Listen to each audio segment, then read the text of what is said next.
का रही थी। जब वे लड़ रहे थे मेरी निगाहें पीछे दुबके हुए आखिरी जादूगर पर टिक गई। जादूगर ने मुझे आते देखा, चीखा और भाग गया। दौड़ना! बहुत देर हो गई। मैंने जोर लगाया और मेरी गति पहले से कहीं अधिक तेज थी। मैं पलक झपकते ही उसके पास पहुंच गया। मैंने लाश की ऊर्जा का इस्तेमाल नहीं किया। इसके बजाय मैंने अपनी सारी ताकत एक मुक्के में समेटी और उसे उसकी पीठ पर दे मारे। चटाक, हड्डियां चटक गई। जादूगर गीली नूडल्स की तरह ढह गया, पूरी तरह शांत। मैंने दोनों जादूगरों को 15 मिनट से भी कम समय में गिरा दिया।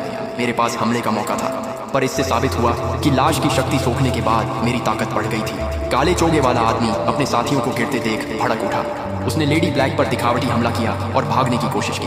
बच निकलोगे? लेडी ब्लैक ठंडी आवाज में बोली। तभी काली ऊर्जा की चाबुक उसके पैरों से लिपट गई। वह लड़खड़ा कर गिर पड़ा। मैंने उसके सीने पर पैर रख उसे दबोच लिया। तुम्हें किसने भेजा है? मैंने उसकी ओर नीचे देखा। उसने थूका। चोगा पहने आदमी ने काला खून निकला। ये इंसान संप्रदाय के शिष्य कभी नहीं टूटते। अगर हिम्मत है तो मुझे मार डालो। अब भी अकड़ दिखा रहा है। मैं मुस्कुराया। मैंने उसके चोगे से वह आत्मा का झंडा निकाल लिया। उस पर अब भी उसका रक्त था। मैंने भी वही किया, अपनी ऊर्जा उसमें डाल दी। चोगे वाले आदमी ने अचानक चीख मारी। वह जमीन पर तड़पने लगा। आत्मा के झंडे पर उसकी आध्यात्मिक छाप अब मिटाई जा रही थी। मैं बताऊंगा। अंततः पीड़ा ने उसे तोड़ा। आवाज कांपी। यह यिनवुया है, यिनशान संप्रदाय का युवा स्वामी। वह भी घोस्ट मार्केट में है, मिस्टिक स्लेयर मैनुअल के दूसरे हिस्से की तलाश में। खबर है कि ली नाम का वह लड़का उसके पास है। Mistake slayer manual? मैं बोला। ये क्या है?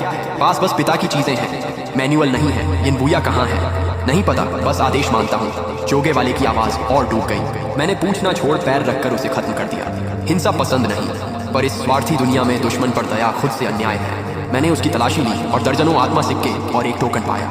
वह टोकन काले लोहे से बना था, जिस पर यिन अक्षर खुदा हुआ था। यह यिनशान संप्रदाय की पहचान का टोकन है। ब्लैक लेडी पास आकर बोली।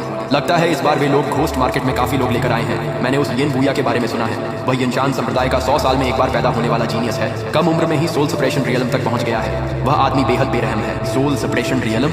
मेरी ताकत उसके सामने कुछ भी नहीं। हालात बिगड़ते देख मैंने आह भरी और टोकन और ध्वज जेब में रख ली। ये ध्वज तो बढ़िया चीज है, शायद आगे चलकर काम आ जाए। शव को निपटाने के बाद हम जल्दी से गली से निकल गए। अब बोन टू में लौटना मुमकिन नहीं है।